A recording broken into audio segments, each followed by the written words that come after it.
पत्नी की गलतफहमी। पत्नी ने फोन की घंटी तो सुनी, मगर आलस की वजह से रजाई में ही लेटी रही। उसके पति रोहित को आखिर उठकर जाना पड़ा। दूसरे कमरे में पड़े फोन की घंटी बजती ही जा रही थी। इतनी सुबह कौन हो सकता है जो सोने भी नहीं देता। इसी चिड़चिड़ाहट में उसने फोन उठाया। हेलो, कौन? तभी दूसरी तरफ से आवाज़ सुन सारी नींद खुल गई। नमस्ते पापा। बेटा, बहुत दिनों से तुम्हें मिले नहीं, सो हम दोनों 10 बजे की गाड़ी से आ रहे हैं।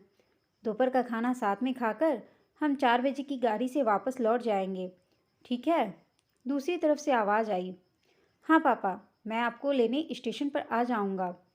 फ़ोन रखकर वापस कमरे में आकर रोहित ने निशा को बताया कि मम्मी पापा 10 बजे की गाड़ी से आ रहे हैं और दोपहर का खाना हमारे साथ ही खाएंगे। रजाई में घुसी निशा का पारा एकदम 7वें आसमान पर चढ़ गया। कोई इतवार को भी सोने नहीं देता, अब सबके लिए खाना बनाओ, पूरी नौकरानी बना दिया है। गुस्से में निशा उठी और बाथरूम में घुस गई। रोहित हक्का बक्का ही हो उसे देखता ही रह गया। जब वो बाहर आई तो रोहित ने पूछा, क्या बनाओगी?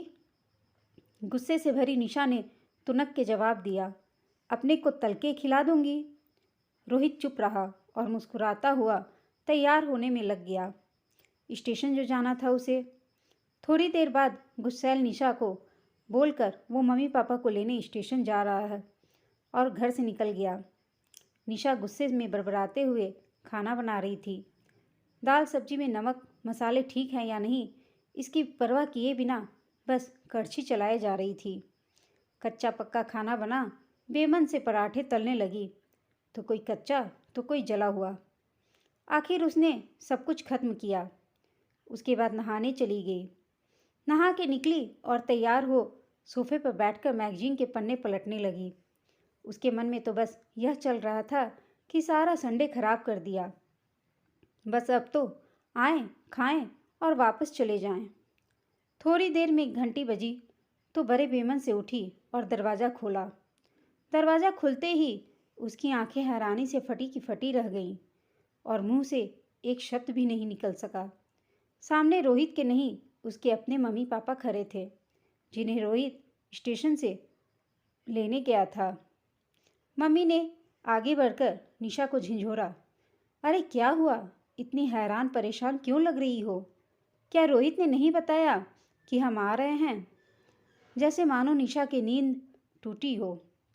नहीं मम्मी, इन्होंने तो बताया था, पर चलो आप अंदर तो आओ। रोहित तो अपनी मुस्कुराहट रोक ही नहीं पा रहा था। कुछ देर इधर उधर की बातें करने में बीत गया। थोड़ी देर बाद पापा ने कहा, निशा, गप्पे ही मारते रहोगी या कुछ खिलाओगी भी? यह सुन निशा को मानो सांप सूंघ गया हो। क्या करती बेचारी? अपने हाथों से ही बनाए उस अधपके और जले हुए खाने को परोसना पड़ा उसे।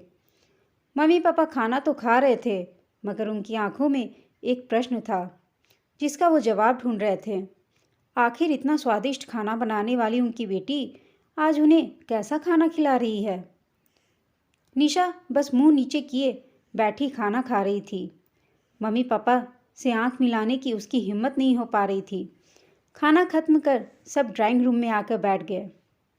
रोहित कुछ काम है, अभी आता हूँ, कहकर थोड़ी देर के लिए बाहर निकल गया। रोहित के जाते ही मम्मी, जो बहुत देर से चुप बैठी थी, बोल पड़ी, क्या रोहित ने तुम्हें नहीं बताया कि हम आ रहे हैं? तो अचानक निशा के मुंह से निकल गया, उसने सिर्फ यह कहा था कि मम्मी पापा लंच पर आ रहे हैं। मैं समझी उसके मम्मी पापा आ रहे हैं। फिर क्या था? निशा की मम्मी को समझते देर नहीं लगी कि ये मामला क्या है। बहुत दुखी मन से उन्होंने निशा को समझाया, बेटी, हम हो या उसके मम्मी पापा, तुम्हें तो बराबर का सम्मान करना चाहिए। मम्मी पापा क्या, कोई भी घर आए तो खुशी खुशी अपनी हैसियत के मुताबिक उसकी सेवा करो। बेटी, जितना किसी को सम्मान दोगी उतना ही तुम्हें भी प्यार और इज्जत मिलेगी।